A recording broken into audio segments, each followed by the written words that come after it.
नेपाल में फिर बड़ी तबाही का खतरा।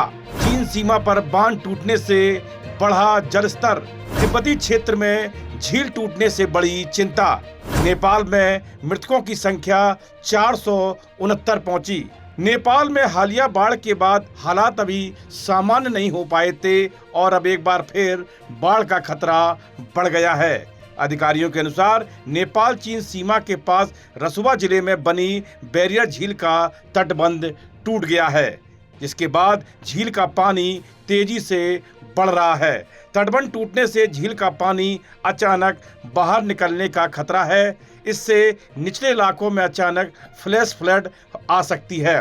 प्रशासन ने स्थिति को देखते हुए निगरानी बढ़ा दी है। वहीं फ्लैश फ्लड से प्रभावित त्रिशूली इलाके के ड्रोन वीडियो भी सामने आए हैं। नए सिरे से बाढ़ के खतरे को देखते हुए इलाके को खाली कराया जा रहा है।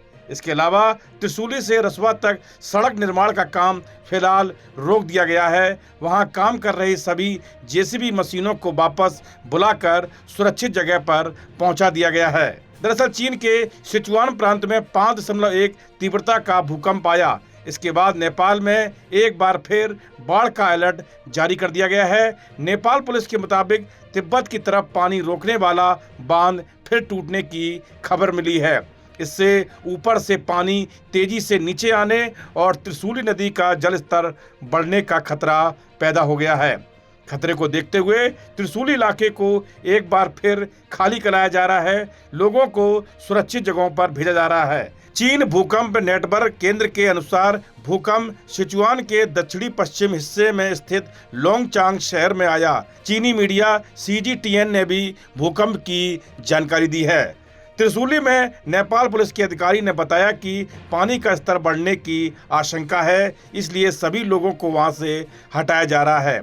ऑपरेशन में लगी सभी गाड़ियों को भी वापस बुला लिया गया है। लोगों को सुरक्षित जगह पर पहुंचाया जा रहा है और सारा काम रोक दिया गया है। उन्होंने कहा कि आगे पहले से भी ज्यादा गंभीर बाढ़ आने का खतरा है, इसलिए सभी को अलर्ट पर रखा गया है। वहीं एक जेसीबी चालक ने बताया कि अधिकारियों ने उन्हें ऊपर की तरफ पानी बढ़ने की जानकारी दी और मशीनों के साथ सुरक्षित जगह पर जाने को कहा। फिलहाल काम शुरू नहीं करने और अगले आदेश का इंतजार करने को कहा गया है। सभी लोगों को वहां से सुरक्षित निकाल लिया गया है। इससे पहले चीन ने चेतावनी दी थी कि अगर इस बैरियर झील का तटबंध टूटता है तो नेपाल के कई हिस्सों में एक बार फिर से बाढ़ आ सकती है। अब तटबंध के टूटने की सूचना के बाद नेपाल में प्रशासन और स्थानीय स्तर पर चिंता बढ़ गई है। यह घटनाक्रम ऐसे समय सामने आया है जब नेपाल पहले ही भीषण फ्लैश फ्लड से प्रभावित है। 26 अगस्त को भोटे कोशी नदी में आई बाढ़ से जान माल को भारी नुकसान हुआ है और कई इलाकों में सड़क तथा अन्य बुनियादी ढांचा प्रभावित हुआ है। भूस्खलन या चट्टानों और मलबे के किसी नदी के रास्ते में जमा होने से जब पानी का बहाव रुक जाता है तो उसके पीछे पानी जमा होकर बैरियर झील बन जाती है।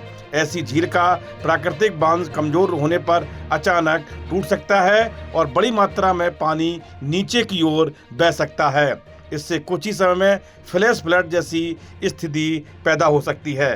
फिलहाल बाढ़ और पानी के बढ़ते खतरे को देखते हुए त्रिशूली से रसुवा तक बनाई जा रही सड़क का काम रोक दिया गया है। सभी जेसीबी मशीनों को वापस बुला लिया गया है और सड़क निर्माण से जुड़े सभी काम बंद कर दिए गए हैं। बचाव अभियान से जुड़े एक अधिकारी ने बताया कि टीम काठमांडू से स्थिति का जायजा लेने यहां पहुंची है। उन्होंने कहा कि ये रास्ता रसुवा की ओर जाता है, लेकिन रास्ते में भारी नुकसान हुआ है और फिलहाल रसुवा जाने का कोई रास्ता नहीं है। अधिकारी ने कहा कि स्थानीय और नेपाल सरकार को मलबा हटाने का काम करना होगा। इसके बाद ही रास्ते को दोबारा खोला जा सकेगा।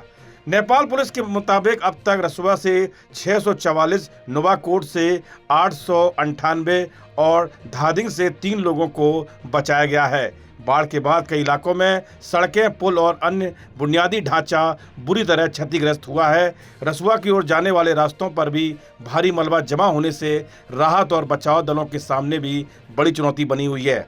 अब तिब्बत की तरफ फिर बांध टूटने की सूचना और नदी का जलस्तर बढ़ने के खतरे ने प्रशासन की चिंता बढ़ा दी है। नेपाल में आई भीषण बाढ़ में मरने वालों की संख्या बढ़कर 469 हो गई है। इस आपदा में 1545 लोग घायल हुए हैं और उन्हें बचाकर इलाज के लिए भेजा गया है। इस वीडियो में इतना ही। आप देखते रहिए GUP उत्तराखंड।